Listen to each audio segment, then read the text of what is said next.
Ajith sir வந்து ஒருத்தட்ட autograph வாங்குறாரு. ஆட்டோகிராஃப்னா போடுங்க அப்படின்னு சொல்லிட்டு நிற்கிறார் பக்கத்தில், போடுங்க அப்படின்னு. ஆச்சரியமாக இருந்தது. என்னடா இது இவர் இன்னொருத்தர், நான் அப்படியே யோசிப்பேன், வேறு யாராவது ஆர்டிஸ்ட் இந்த மாதிரி ஆட்டோகிராஃப் யார்ட்டையாவது வாங்கியிருக்காங்களா, வாங்குறதுக்காக போயிருக்காங்களா அப்படின்னப்போ ஒரு படத்தில் சில காட்சிகள் வரும் ஆட்டோகிராஃப் வாங்குற மாதிரி போகிறதெல்லாம். பட் இந்த மாதிரி வாங்கியிருக்காங்களா அப்படிங்கிறப்போ நான் இது வரைக்கும் எனக்கு ஞாபகம் வரல. உங்களுக்கு தான் ஞாபகம் வந்தால் கமெண்ட் செக்ஷனில் தெரிவிங்க. அஜித் சார் வந்து ஆட்டோகிராஃப் வாங்குறாரு ஒரு சின்ன பையன்கிட்ட. இந்த ரேசிங் போயிருக்கார். அந்த பையன் ரேசிங்கில் கலந்துட்டுருக்கான்.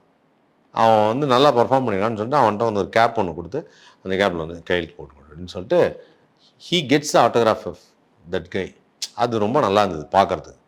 அண்டு அது வந்து ஒரு சொல்லலாம்ல, அது என்னென்னா, என்ன சார் இன்னும் சிம்பிளாக போயிட்டே இருக்கீங்கன்னுவாங்கல்ல, அந்த மாதிரி வந்து தலை அஜித் வந்து இன்னும் சிம்பிள் சிம்பிள் சிம்பிள் சிம்பிள் சிம்பிள்னு இறங்கி இறங்கி போயிட்டே இருக்கார்.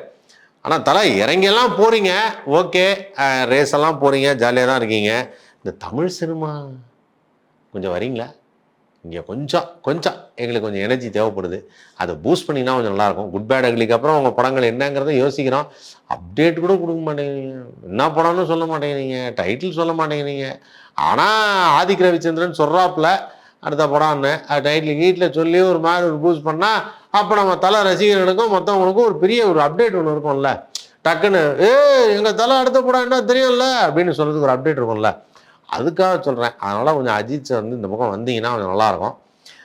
கண்டிப்பாக நாங்கள் எல்லோரும் என்ஜாய் பண்ணுவோம். ஏன்னா உங்களுடைய பர்ஃபார்மன்ஸ் ஆக்சுவலாக என்னென்னா, அஜித் சாரை பொறுத்த வரைக்கும் என்னென்னா, is not only an action hero, is also an artist. ஒரு நல்ல நடிகர். நல்ல சீன்ஸ்லாம் விஸ்வாசம் படத்தில் வந்து பொண்ணுக்காக அவர் இருக்கும்போது அந்த டைலாக் பேசுகிறதா இருக்கட்டும், அந்த இன்னொரு வாட்டி அப்பான்னு சொல், இன்னொரு வாட்டி சொல்லுப்பா அப்படின்னு சொல்லும்போது அவ்வளோ அழகாக இருக்கும். அதாவது அந்த ஏக்கம் தெரியும், எவ்வளோ வருஷமாக காத்திருந்தேன், எவ்வளோ வருஷமாக நான் தனியாக இருந்தேன், உங்கள் அம்மா சொன்ன ஒரு காரணத்துக்காக உன்னையே தள்ளி நின்று பார்த்துருக்கேனே அப்படிங்கிற அந்த ஏக்கம் இருக்குல்ல, அது ரொம்ப நல்லாயிருக்கும்.